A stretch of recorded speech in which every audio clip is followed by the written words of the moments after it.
Radio मानव रचना 107.8 FM में हूँ दीक्षा आपके साथ। और अब टाइम है कुछ बातें करने का खेलों की दुनिया से, यानी टाइम है प्रोग्राम बियॉन्ड द गेम का।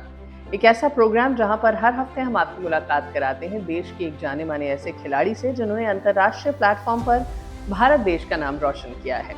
एक ऐसे खिलाड़ी जिनसे हम इंस्पायर होते हैं, जिनसे हमारी आगे आने वाली पीढ़ी इंस्पायर हो रही है और खेलों की दुनिया में अपने करियर को बनाने के बारे में सोच रही है। ऐसे खिलाड़ियों से मिलना एक सौभाग्य ही होता है। आज के इस एपिसोड में हम आपकी मुलाकात कराने वाले हैं कंचन लखानी से, एक ऐसी खिलाड़ी जिन्होंने डिस्कस, जैवलिन और शॉटपुट में न केवल देश का नाम रोशन किया बल्कि एक मिसाल बनी उन सभी के लिए जो कहते हैं कि हम शायद ये नहीं कर सकते या ये चीज़ें बहुत मुश्किल हैं, लेकिन मुश्किल पर जीत हासिल करना कंचन लखानी से सीखना चाहिए। कंचन लखानी जो कि 2024 की पेरिस ओलंपिक्स में भी जा चुकी हैं और इनसे हम बहुत सारी बातें आज करने वाले हैं, क्योंकि रेडियो मानव रचना का मकसद होता है आप तक न केवल जानकारी पहुंचाना बल्कि आपके जीवन में कुछ बदलाव भी लाना।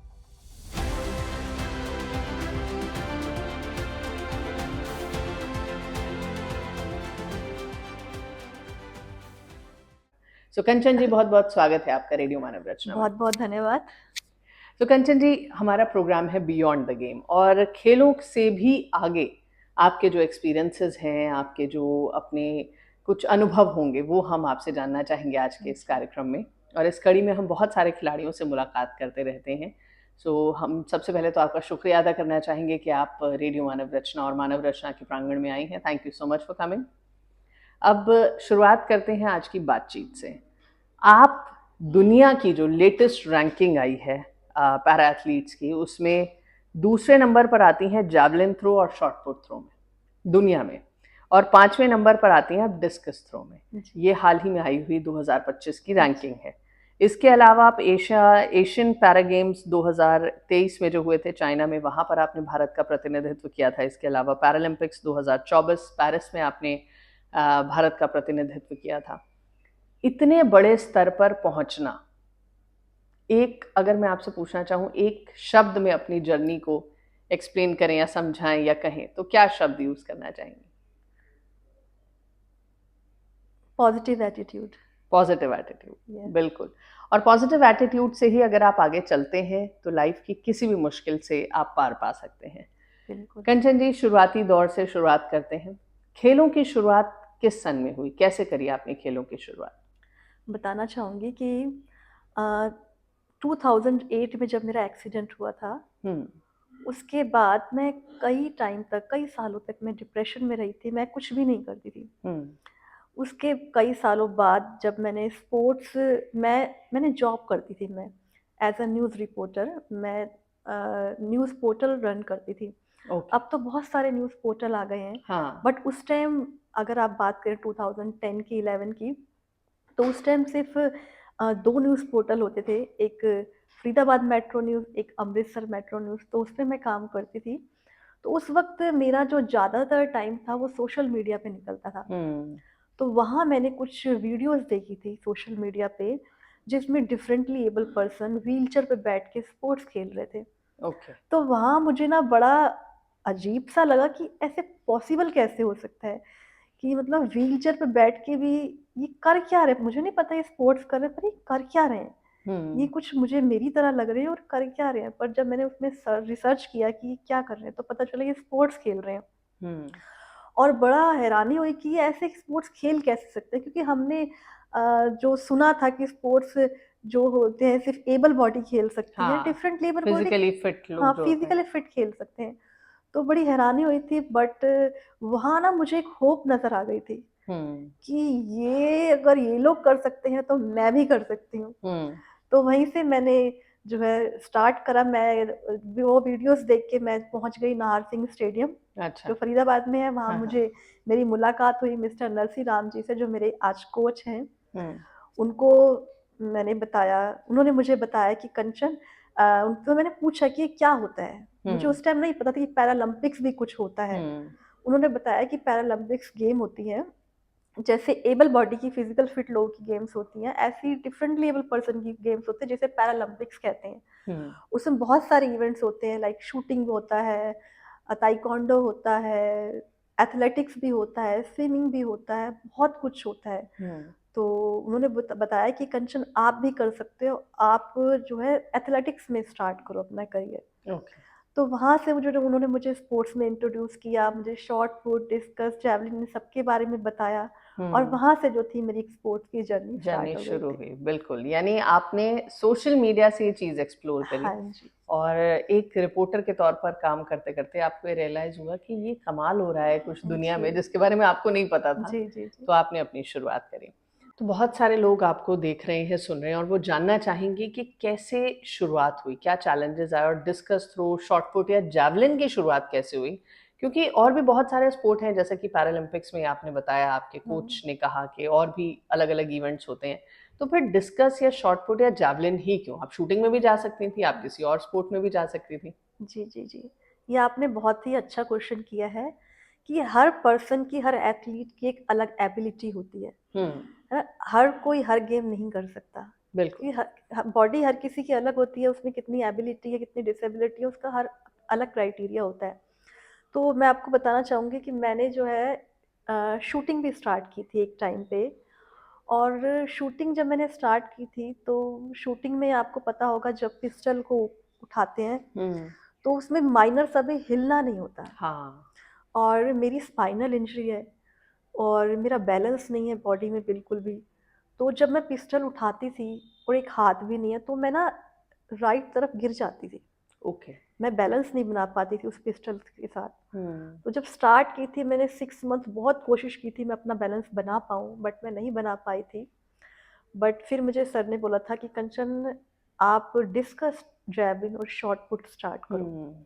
तो फिर मैंने डिस्कस और शॉट पुट जैवलिन से अपनी जो है शुरुआत स्पोर्ट्स करी। की शुरुआत की थी। और ये आप कहाँ करती थी? सेक्टर 12 वाले में, या नाहर सिंह मैं स्टेडियम? नाहर सिंह स्टेडियम में करती थी, मैं ओके। आज भी वहीं करती हूँ। वहीं करती हैं हाँ आप? जी। ओके। तो कंचन जी, जब शुरुआती दौर में आपने डिस्कस, जावलिन और शॉट पुट की शुरुआत करी, आपको ये गाइडेंस तो मिल गई कि किस स्पोर्ट में जाना है, क्योंकि जी शूटिंग नहीं हो रहा था। जी पर उसके बाद एक स्ट्रगल ये आती है, स्ट्रगल क्या मैं कहूँगी कि प्रैक्टिस के जो सेशंस होते हैं उनमें भी टाइमिंग होती है, उनमें जी भी प्रिपरेशन होती है, सही डाइट, सही एक्सरसाइज, फिजिकल ट्रेनिंग, टाइम पे स्टेडियम पहुंचना, ये सारी चीज़ें होती हैं, और इन सारी चीज़ों में बहुत डिसिप्लिन चाहिए होता है। तो जी किस तरीके से आप आगे बढ़ी, फैमिली ने कैसे सपोर्ट किया, ये हम आपसे जानना चाहेंगे। जी जी। ये आपने अच्छा किया कि पता है, जब एक खिलाड़ी एक अच्छा खिलाड़ी तब बनता है जब वो अपनी लाइफ में पंचुअलिटी, डिसिप्लिन, ऑनेस्टी और डेडिकेशन ले आता है। हम्म। ये उसके की पॉइंट्स होते हैं, इनके बिना वो कभी आगे नहीं बढ़ सकता। बिल्कुल।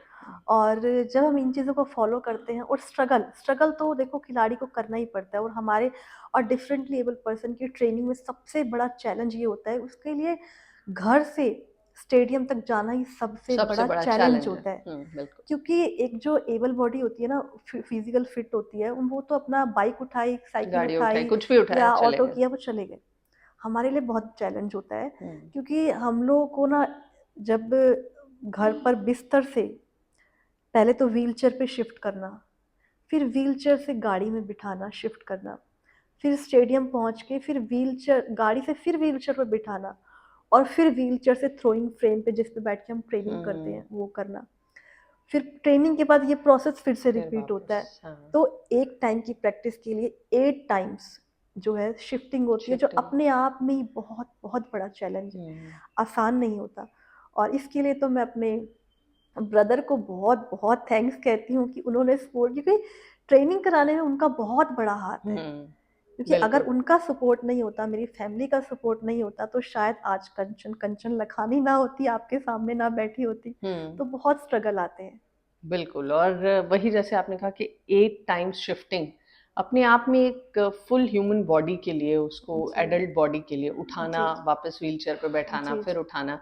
जैसे कि मैं दोस्तों आपको बताना चाहूँगी, आज भी कंचन जी आई हैं तो इनके भाई साथ में आए हैं, और उन्होंने ही इनको यहाँ तक लाने में बहुत बड़ा योगदान दिया है। जहाँ जी भी ये जाती हैं अपने ब्रदर के साथ जाती हैं और अपनी मम्मी के साथ जाती हैं, मैंने आपको जी आपकी जी मम्मी के जी। साथ हाँ जाते हुए जी। देखा है।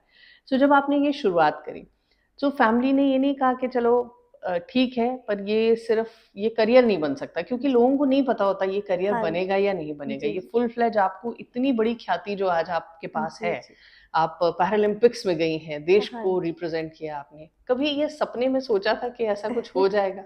और इस हादसे के बाद, क्योंकि इन हादसों के बाद आपकी ज़िंदगी बिखर जाती है। जी जी जी जो आपने बात अभी पूछी है ना, इसमें थोड़ा सा एक फनी वो भी है, मैं आपको बताऊंगी। जब मैंने सोचा था कि मैं स्पोर्ट्स करूंगी और मैंने घर में बताया कि मम्मी पापा को, भाइयों की ना ऐसे व्हील चेयर में बैठ के ना स्पोर्ट्स खेलते हैं, हुँ, तो वो लोग हंसने लग गए अच्छा। कि ऐसे कैसे हो सकता है। मैंने कहा मैं भी खेलूंगी, तो वो उनको लगा मजाक कर रही है। हुँ, उन्होंने तो एक दो दिन तो मतलब मजाक में ली इस चीज को, बट मैं बड़ी सीरियस थी। मैंने बोला मैं करूंगी स्पोर्ट्स, खेलना चाहती हूँ। पर मम्मी कहती है तू व्हील चेयर में बैठ के कैसे खेलेगी। हुँ, मैंने कहा मम्मी मैं आपको खेल के दिखाऊंगी, आप लोग मुझे सपोर्ट तो करो। हुँ। तो मतलब उनको अंडर लगा, एस्टिमेट मत करो। हाँ। तो मेरे पापा बड़े सपोर्टिव हैं, वो ओके। हर चीज को सीरियस लेते हैं। मम्मी थोड़ी फन में ले लेती हैं हर चीज को, बट सपोर्ट वो भी बहुत करती हैं। हुँ, तो उनको सबको ये लगा था कि 2-4 दिन का भूत है, उतर जाएगा और फिर शांत हो जाएगी। उस टाइम उन्होंने ये सोच के हाँ कर दी, अच्छा। ये सोच के कि 2-4 दिन में शांत हो जाएगी हाँ, इसको। इतना जाना-आना, ये सारी चीज़ें हाँ, ये करना। 2-4 दिन का ही भूत है, ठंडी हो जाएगी, इसको हाँ कर देते हैं। उन्होंने हाँ कर दी और वो हाँ थी।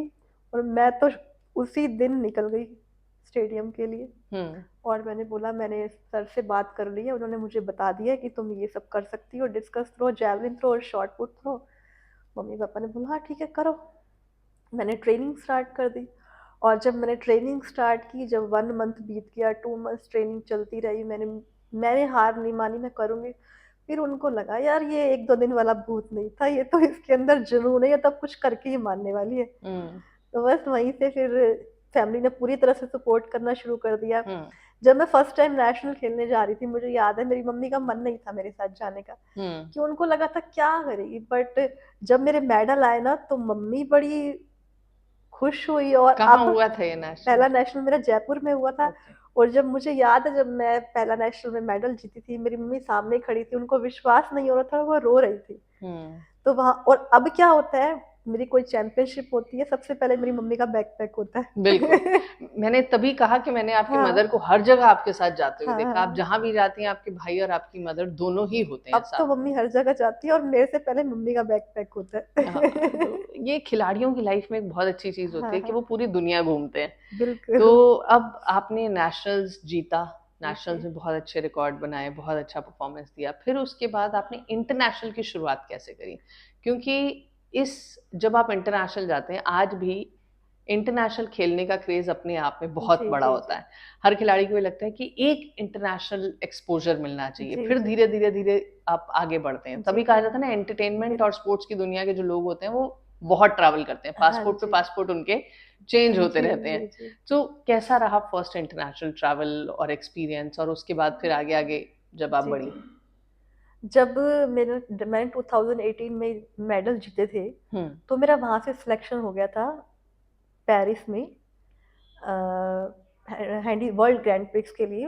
अच्छा, वहाँ मुझे जाना था और वहाँ पे मेरी पहली बार क्लासिफिकेशन होनी थी। ओके। जो क्लासिफिकेशन एक बहुत इम्पोर्टेंट होती है पैरालंपिक्स में। क्या होती है थोड़ा-सा हमारे? हाँ, मैं बताना चाहूँगी।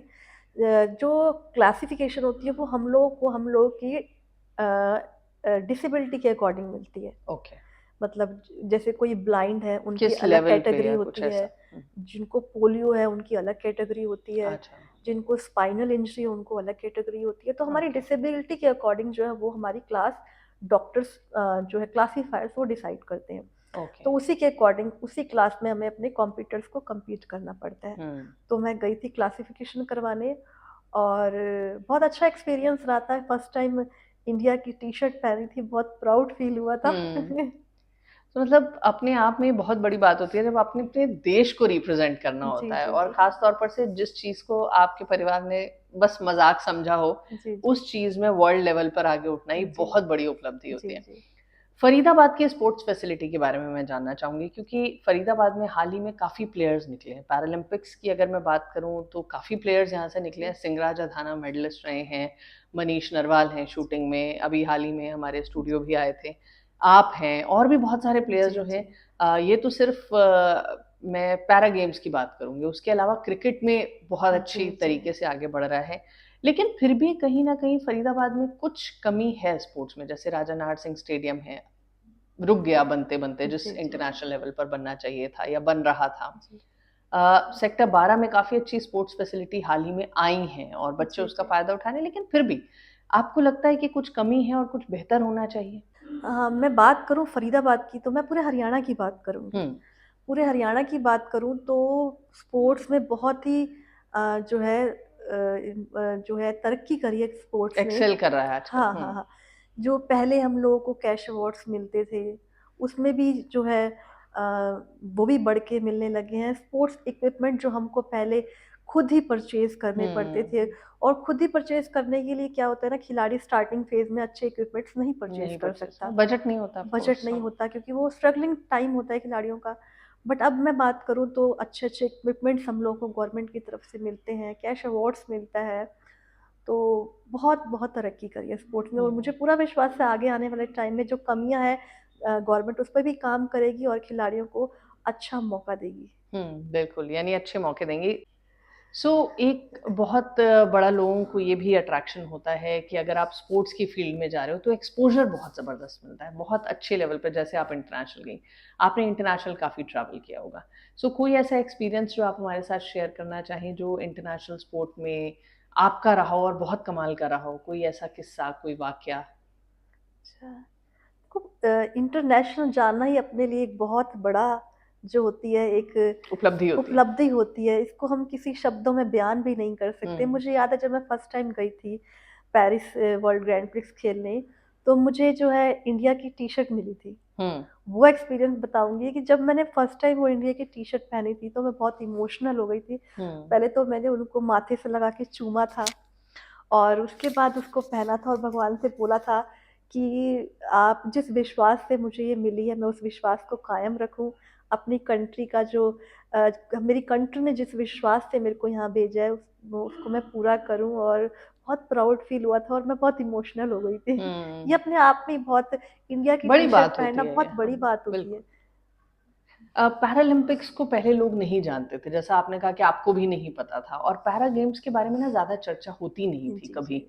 ओलंपिक्स हमें पता होता था कि हाँ ठीक है, अब मेडल्स आ रहे हैं, शूटिंग में अच्छे मेडल आ रहे हैं, बैडमिंटन में भी मेडल आने लगे। लेकिन जैसे आपने शुरुआत करी 2016-17 की बात मैं करना चाहूँगी, उसके बाद से हमने काफ़ी चेंज देखा है, पैरा एथलीट्स को हाईलाइट किया जाता है। जी, जी। इस बार जितने मेडल्स लेकर आए जी। पैरा एथलीट्स, 19-20 मेडल्स जब आए, तो इतने मेडल्स कभी नहीं आए थे। जी, जी, जी। और जितने भी आते थे वो ज़्यादा हाइलाइट नहीं होते थे। तो अब कुछ बदलाव नज़र आ रहा है आपको कि हाँ, वो रिस्पेक्ट जो नॉर्मल एथलीट को मिलती है जी। मेडल जीतने के बाद, वो हमें भी मिलती है? जी, जी।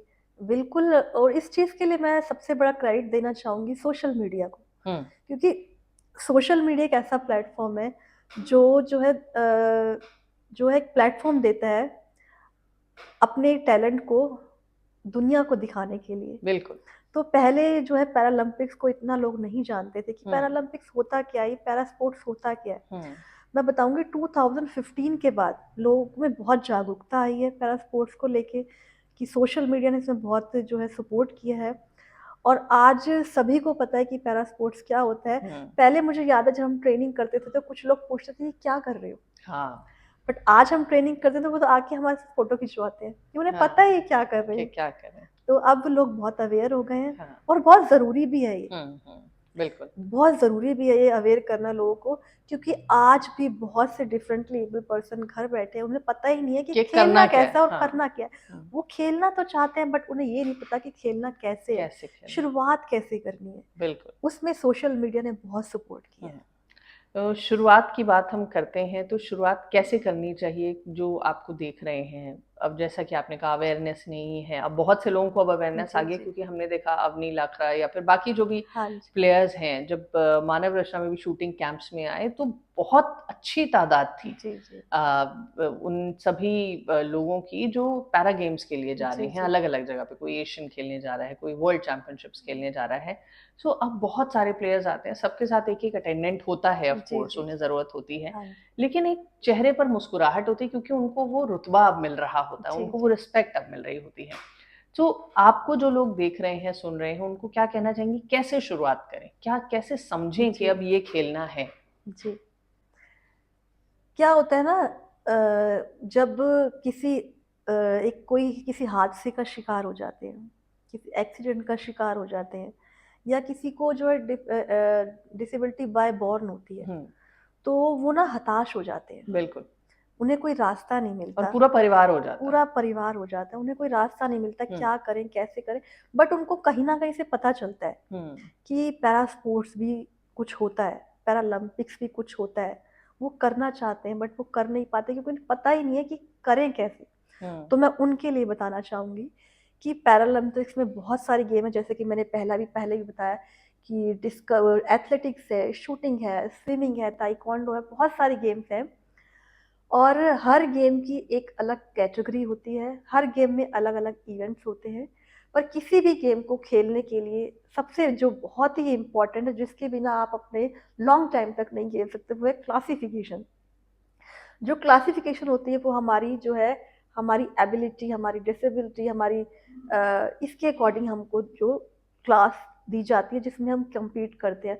और ये क्लासिफिकेशन जो होती है नेशनल लेवल पर, पहले जो होती है स्टेट लेवल पे होती है, स्टेट क्वालिफाई करने के बाद नेशनल लेवल पे होती है, नेशनल लेवल क्वालिफाई करने के बाद फाइनल होती है इंटरनेशनल लेवल पे। जब हमें इंटरनेशनल लेवल क्लासिफिकेशन हमारी हो जाती है तो हमारा डिसाइड हो जाता है कि हमें फाइनली किस क्लास में खेलना है, किस कैटेगरी में खेलना है, किस इवेंट में खेलना है। हम्म। तो ये प्रोसेस होता है। तो ये क्लासिफिकेशन के लिए अपने शहर में स्टेडियम में या स्पोर्ट्स कॉम्प्लेक्स में जाकर बात करनी चाहिए? हाँ, सबसे पहले तो अपने कोच से बात करिए। हम्म। कोच आपको ट्रेनिंग देंगे। उसके बाद जब हमारे स्टेट होते हैं, हम्म।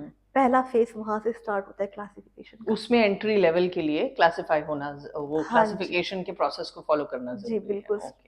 तो आप अगर पैरा स्पोर्ट्स में जाना चाहते हैं, हताश होने की जरूरत नहीं है, क्योंकि आपके सामने एक जीती जागती मिसाल है, कंचन लखानी, जो कि एक सिंपल रिपोर्टिंग का काम कर रही थी और देश को जागरूक करने की कोशिश करी थी अपनी लिखावट से। लेकिन उसके बाद इन्हें रियलाइज हुआ और सोशल मीडिया के थ्रू रियलाइज हुआ कि पैरा गेम्स भी कुछ होते हैं, और व्हील चेयर को आप अपनी मजबूरी ना समझें, इसको अपनी ताकत समझ के आप आगे जी जा सकते हैं। तो वो कंचन लखानी ने डिस्कवर किया और उस चीज को फॉलो किया। आप भी अपने शहर के, अपने गांव के, जो भी आपके स्पोर्ट्स के टीचर हैं, अगर आपके स्कूल कॉलेज में, उनसे बात करें। अगर आप शहर में रह रहे हैं किसी भी शहर में और वहां पर आप अपने कोच स्टेडियम में, स्पोर्ट्स कॉम्प्लेक्स में जाके स्पोर्ट्स एक्सपर्ट से बात करें, कोचेस से बात करें, वो आपको रास्ता दिखाएंगे और फिर धीरे धीरे आप आगे बढ़ सकते हैं। कई मौके ऐसे आते हैं जब हताश जी भी हो जाते हैं। तो हताशा की जब मैं बात करती हूँ तो बहुत सारे खिलाड़ी ऐसे आते हैं, जब हम बात करते हैं तो वो कहते हैं कि हाँ, मैं उस टाइम बहुत डिप्रेशन में गया था कि सिलेक्शन नहीं हुआ था, लेकिन जी उसके बाद जब सिलेक्शन हुआ, क्योंकि डबल मेहनत करी अगले जी सिलेक्शन जी के जी लिए। तो ऐसा कोई हताशा वाला या कोई ऐसा मोमेंट स्ट्रगल वाला जो आपको लगा हो कि नहीं, ये अब नहीं हो पाएगा, जी जी। ऐसा कुछ लगा आपको कभी लाइफ में, या हाँ, अभी तक सब बहुत बढ़िया चल रहा देखो, एक खिलाड़ी की लाइफ में ऐसे बहुत टाइम आता है, ऐसे बहुत जो है मौके होते हैं जिसमें वो हताश हो जाता है। है? हम्म। और देखिए, हार और जीत ये गेम के दो पहलू होते हैं। हम्म। बट हम इसको किस तरह से लेते हैं वो हमारी जो है मेंटल स्ट्रेंथ पे डिपेंड करता है। बिल्कुल। मैं कहूँगी हार को कभी हार की तरह मत लो। हार एक सबसे बड़ा चैलेंज होता है, हार एक सबसे बड़ी चुनौती होती है, और हार ही सबसे बड़ा गुरु होता है जो हमें सिखाता है बिल्कुल। कि हमें आगे की फाइट कैसे करनी है। तो हार को कभी हार की तरह मत लो। हार, मैं बताना चाहूंगी, मैं भी कई बार हारी हूँ।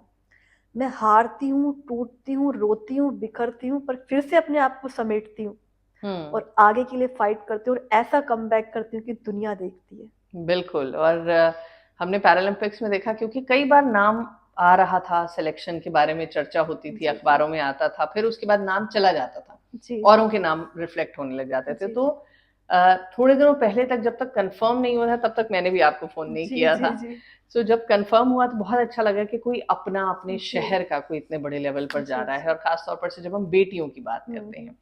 और बेटियों से मैं दोस्तों आपको बताना चाहूंगी, बेटी पढ़ाओ बेटी बचाओ बहुत बड़ा अभियान है। बेटी बचाओ और बेटी पढ़ाओ जो भारत सरकार चला रही है, ये एक अभियान ऐसा है जिसकी शुरुआत भी हरियाणा से हुई।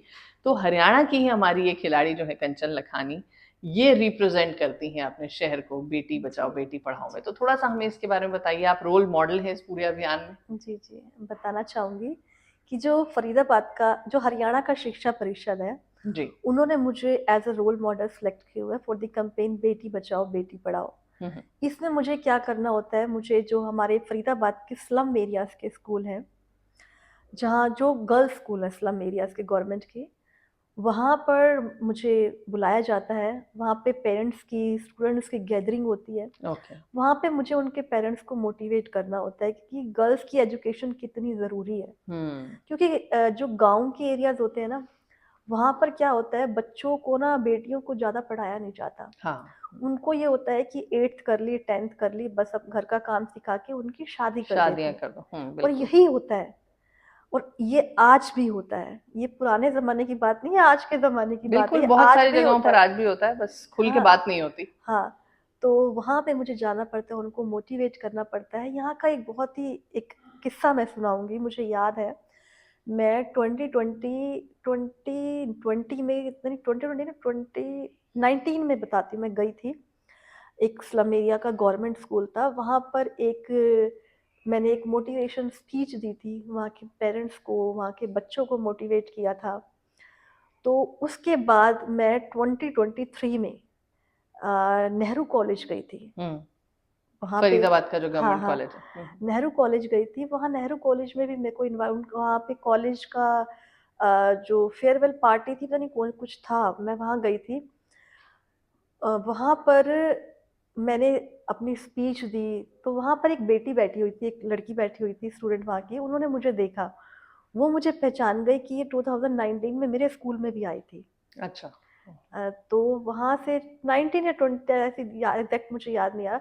तो वो मेरे पास आई, उसका फाइनल ईयर था वहाँ पे उस कॉलेज में। वो मेरे पास आई, कहती दीदी पहचाना? मैंने कहा नहीं।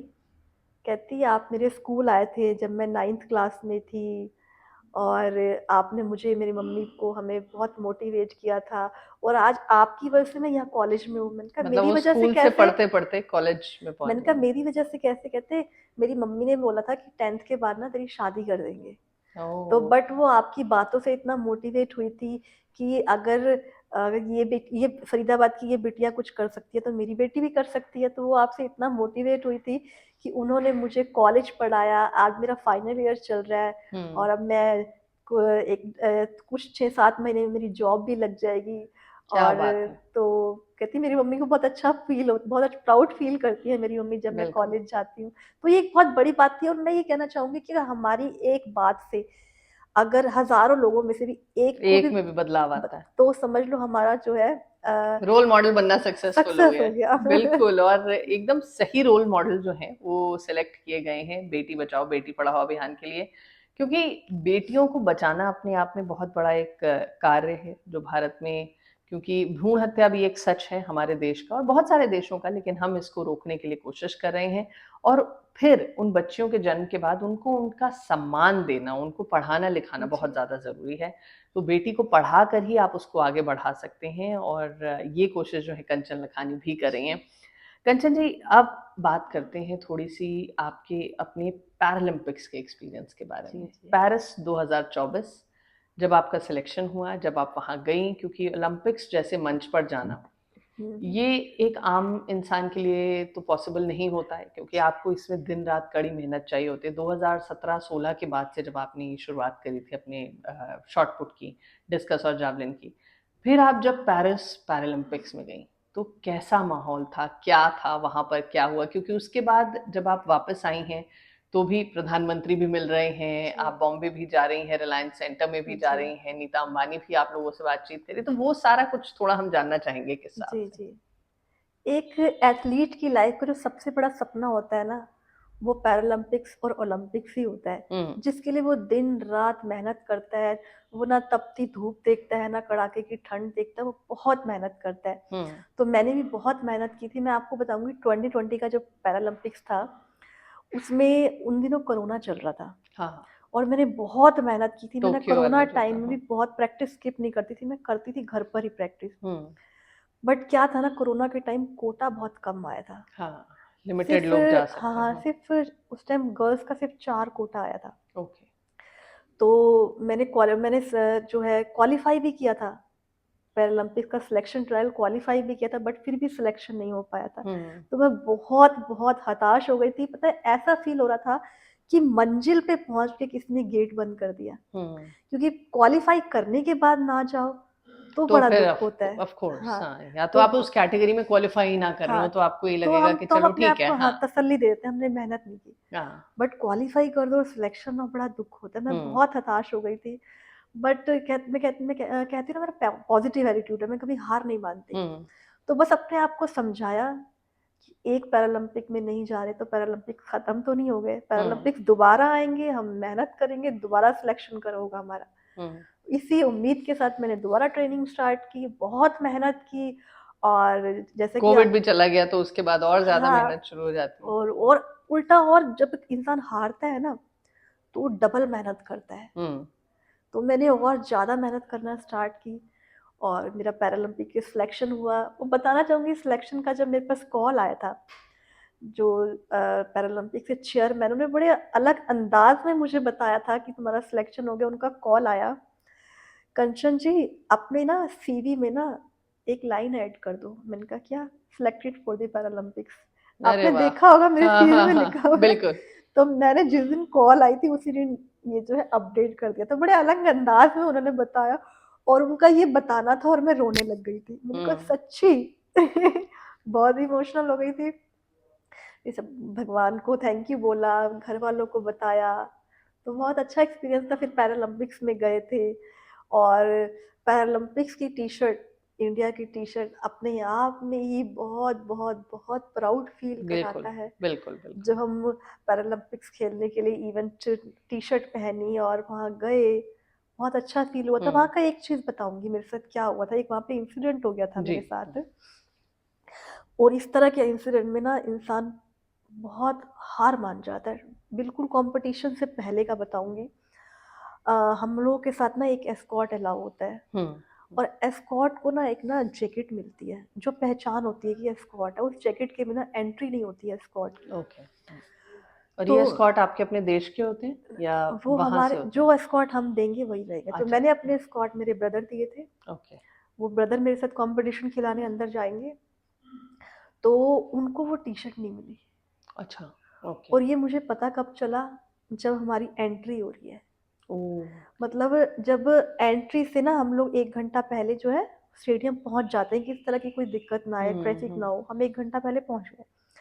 अभी हम रेस्ट कर रहे हैं, क्योंकि ना कंपटीशन से पहले मैं अपने आप को कभी थकाती नहीं हूँ, मैं पूरा हुँ। रेस्ट करती हूँ। जब ताकि एंट्री पूरी होती है उस एनर्जी के साथ हाँ, परफ़ॉर्म कर। कंपटीशन जैसे जो एंट्री टाइम था एरिना में जाने का, उससे 10 मिनट पहले हम लाइन अप हो गए। जब लाइन अप हुए तो वहाँ देखा कि सभी के स्कॉट्स जैकेट पहनी हुई है, मेरे स्कॉट के पास जैकेट नहीं है। और स्टेडियम से लेके हमारे जो ओलंपिक विलेज था वहाँ का रास्ता 15 मिनट्स का था, और हमारे पास सिर्फ 10 मिनट्स थे। और 10 मिनट्स भी 3-4 मिनट तो हमारे सोचते सोचते निकल गए कि हो क्या गया, हम क्या करें, जैकेट अरेंज कहाँ से करें। हुँ। तो हमारे जो पैरालंपिक से जो हमारे जो साथ थे कोचेस वगैरह, उन्होंने मतलब फटाफट से एक एप्लीकेशन लिखी। मतलब ये 2-3 मिनट का प्रोसेस था जो हमें क्विक एक्शन लेना था, हुँ। नहीं तो मैं एंट्री ना कर पाती। पर मैं बहुत हताश हो गई थी, मैं खेलूंगी नहीं खेलूंगी, अभी तो यही क्वेश्चन था मेरे मन में। हुँ। मैं अंदर जा भी पाऊंगी नहीं जा पाऊंगी। बस वही 2020 का सीन आ गया कि मंजिल पे पहुंच गए और गेट बंद हो गया, तो मेरे साथ वही हुआ। तो 3-4 मिनट के अंदर जो जो इंटरनेशनल फेडरेशन है वो फटाफट कोई एक्शन लेती है। हुँ। हमारी तरफ से मेल गया, उनका एक्शन हुआ, जैकेट आ गई। 5-7 मिनट के अंदर-अंदर। 5-7 मिनट बहुत बड़ी बात है। मेरा 10 मिनट्स का, हमारे 3-4 मिनट तो सोचने में निकले करना क्या है। हुँ, हुँ, हुँ। उस 3-4 मिनट में मेल किया, जैकेट आई, और तब जान में जान आई। देखो मैं अभी बहुत इमोशनल हो रही हूँ उस हाँ, सीन को बिल्कुल ऑफ़ याद करे, कोर्स मेरे आप इतने रोंगटे खड़े बड़े हो गए लेवल थे। पे पहुँच के। मेरे रोंगटे हाँ। खड़े हो गए थे कि मैं अब खेल भी पाऊंगी या नहीं खेल पाऊंगी। हुँ। बस जैकेट आई और अंदर गए, बट उसका मैं वो टाइम याद करती हूँ ना अभी बहुत इमोशनल हो जाती हूँ। बट गए और अपना परफॉर्म किया, अच्छा हुँ। किया। बिल्कुल, और परफ़ॉर्म किया। और बताना चाहूंगी कि ये एक एक्सपीरियंस है।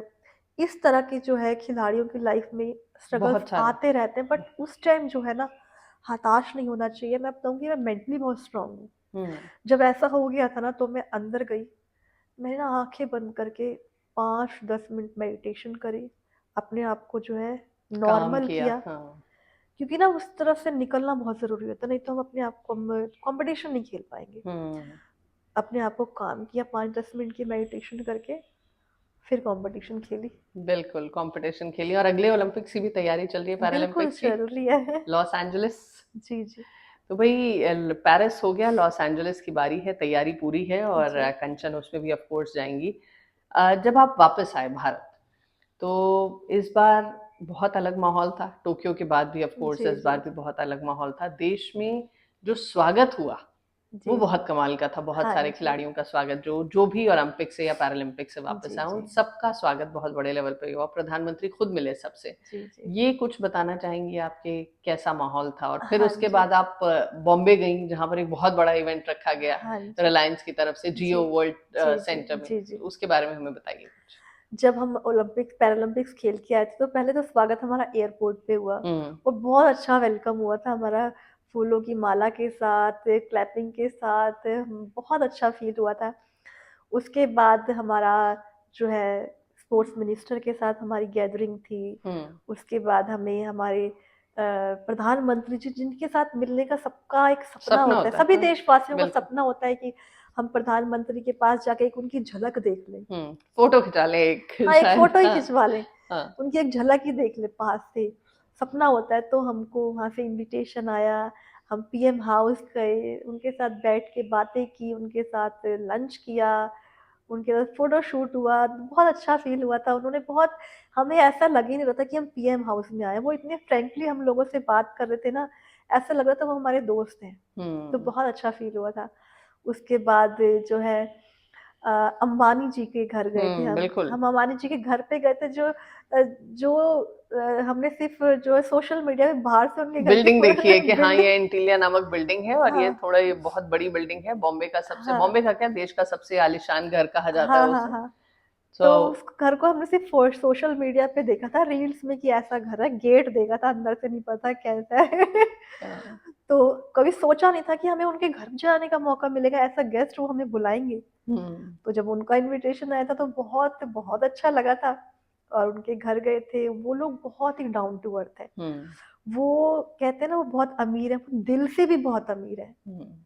और मैंने देखा आपकी पिक्चर्स में देखा कि किस तरीके से आप सबसे मिल रहे थीं। हाँ जी। नीता अंबानी मिल रही थी सबसे और हर जी। खिलाड़ी के पास जाके, उनकी टेबल्स के पास जाके जी, जी। मुलाकात करना, बात जी। करना, ये बहुत बड़ी बात होती है। वो बहुत, वो मैं कहूँगी वो दिल से अमीर है। हुँ, बहुत डाउन टू अर्थ है, सभी एथलीट से, मतलब जैसे हम लोग, जैसे हम हमारे घर में कोई आता है, हम कैसे मिलते हैं, आओ जी, क्या हुँ। लेंगे? ये सब हम उनसे पूछते हैं। तो वो हम लोगों से इस तरह से मिल रहे थे, बात कर रहे थे, बहुत अच्छा फ़ील हो रहा था। चलिए, बहुत अच्छी यादें हैं कुछ और खिलाड़ी के जीवन की सबसे ख़ास बात ये होती है कि वो मेडल लाए या ना लाए, लेकिन जो एक्सपीरियंसेस वो अपनी लाइफ़ में लेते हैं, वो दूसरों के लिए भी इंस्पिरेशन बनते जी, हैं जी। और आपकी लाइफ़ से हमने बहुत कुछ सीखा है। जी। अब बस मैं आपसे यही पूछना चाहूँगी, मेंटली आप बहुत स्ट्रॉन्ग हैं, लेकिन फिर भी हताश होती हैं, तो सबसे बड़ा मंत्र आपका क्या होता है खुद को नॉर्मल करने का? मेडिटेशन या कुछ और? देखो, मेडिटेशन तो है ही है। हुँ, हुँ। मेरा सबसे बड़ा मंत्र है कि मैं जो है ज़िंदगी में कभी हार नहीं मानती। हुँ, कभी भी। मतलब अभी तो मैंने आपके साथ अपनी जर्नी का कुछ भी शेयर नहीं किया, बिल्कुल, हुँ। 1% भी नहीं किया, और वक़्त आने पर बहुत कुछ शेयर भी करूँगी। तो जिस दिन शेयर करूँगी ना, तो आप कहोगे सच में, जहाँ पे लोग सुसाइड कर लेते हैं, मैं अपनी ज़िंदगी वहाँ से स्टार्ट की थी मैंने। बिल्कुल। तो मैं कभी हार नहीं मानती, यही सबसे बड़ा मेरा मंत्र है। हुँ, वो कहते हैं ना, वक़्त सबको मिलता है ज़िंदगी बदलने के लिए, पर ज़िंदगी दोबारा नहीं मिलती वक़्त बदलने के लिए। बिल्कुल, तो क्या बात सभी है। को कहूँगी कि जो वक़्त आपको मिला है, जो लाइफ़ भगवान ने आपको ब्लेस की है, हुँ। उसमें कुछ करके दिखाओ, वक़्त को बिल्कुल खराब मत करो। बिल्कुल। जी। और एक कहावत भी है ना कि ये वक़्त भी गुज़र जाएगा, तो जो खराब वक़्त है वो गुज़र जाएगा और जो अच्छा वक़्त है वो भी गुज़र जाता है, इसलिए आगे आने वाली स्ट्रगल के लिए भी खुद को प्रिपेयर जी, करना जी, जी। ज़रूरी होता है। तो अगर आप बहुत खुश हैं, तो उस खुशी में ईगो मत लाइए और अगर आप बहुत हताश हैं, बहुत दुखी हैं, कोई अफ़सोस का समय है, तो उसमें बहुत ज़्यादा डल मत फ़ील करिए क्योंकि ये वक़्त भी गुज़र जाएगा। हाँ जी। तो कंचन जी बस आपसे यही पूछना चाहूँगी कि आपने जैसे शुरुआत करी, कुछ ऐसी चीज़ें जो आप फ्यूचर के जो हमारे खिलाड़ी हैं, स्टूडेंट्स खास तौर पर से जो आपको सुन रहे हैं, देख रहे हैं, उनको क्या एडवाइस देना चाहेंगी कि कैसे शुरुआत करें? कुछ शब्दों में कुछ टिप्स आप देना चाहें? जी, जी। मैं सभी खिलाड़ियों के लिए और सभी लोगों के लिए कहना चाहूँगी कि अगर आप लाइफ में कुछ करना चाहते हैं, ज़िंदगी में कुछ हासिल करना चाहते हैं, तो पहले तो कुछ करने के लिए एक जुनून लेके आइए, कुछ तड़प लेके आइए, एक पागलपन लेके आइए, तभी लाइफ में आप कुछ आगे कर पाएँगे। नहीं तो अगर घर में पड़े रहेंगे ना, वो कहते हैं ना घर में पड़े-पड़े तो लोहे में भी जंग लग जाता है। तो हुँ। लाइफ में अगर कुछ करना चाहते हैं, एक तड़प ले आओ, जुनून ले आओ और कुछ ऐसा करके दिखाओ कि आपके पेरेंट्स को, आपके समाज को, आपके देश को आप पर प्राउड फ़ील हो। बिल्कुल, क्या बात है। सो कंचन जी, बहुत अच्छा लगा आपसे बात करके। जैसा कि आपने भी कहा कि मैंने अपनी लाइफ़ का थोड़ा-सा हिस्सा बताया है, लेकिन जिस तरीके से आपने एक ज़िंदगी में इस जो कमी दुनिया को लगती है, उसको ताकत बना के आप जिस मुकाम पर पहुँची, हम उम्मीद करते हैं कि जल्द से जल्द मेडल्स पैरालंपिक्स में और आएँ जी, और आप देश का नाम बहुत रोशन करें और बेटी बचाओ, बेटी पढ़ाओ वाली जो आप रोल मॉडल हैं, उसको एकदम सटीक तरीके से आप सबके सामने लेकर आएँ और उसका एक बहुत बड़ा उदाहरण आप हैं ही, लेकिन और बड़ा उदाहरण बनें और हमें और गर्व महसूस कराएँ। Thank you so much beyond the game में आने के लिए थैंक और यू। रेडियो मानव रचना से बातचीत करने के लिए। Thank you so much, thank you so much. तो आज बियॉन्ड द गेम में हमने बात करी देश की जानी-मानी पैरा एथलीट कंचन लखानी से, जो कि फरीदाबाद से हैं। शॉट पुट, डिस्कस और जैवलिन थ्रो की एक बेहतरीन खिलाड़ी हैं। पैरालंपिक्स 2024 पेरिस में भारत का प्रतिनिधित्व कर चुकी हैं और उम्मीद है कि आने वाले पैरालंपिक्स यानी 2028 के पैरालंपिक्स जो कि लॉस एंजेलिस में होने वाले हैं, उसमें भी भारत का प्रतिनिधित्व करेंगी और मेडल भी लेकर आएँगी। सो इसी उम्मीद के साथ आज के बियॉन्ड द गेम में बस इतना ही। अगले एपिसोड में करेंगे एक और ऐसे ही खिलाड़ी से मुलाकात जिन्होंने भारत का नाम गर्व से रोशन किया है और हम सभी को ये गौरवान्वित पल दिए हैं। आज बस इतना ही। तब तक के लिए मुझे यानी दीक्षा को दीजिए इजाजत और जुड़े रहिए रेडियो मानव रचना 107.8 एफएम के साथ, फरीदाबाद का पहला radio station. Take care, bye bye, sayonara। This is Diksha signing of.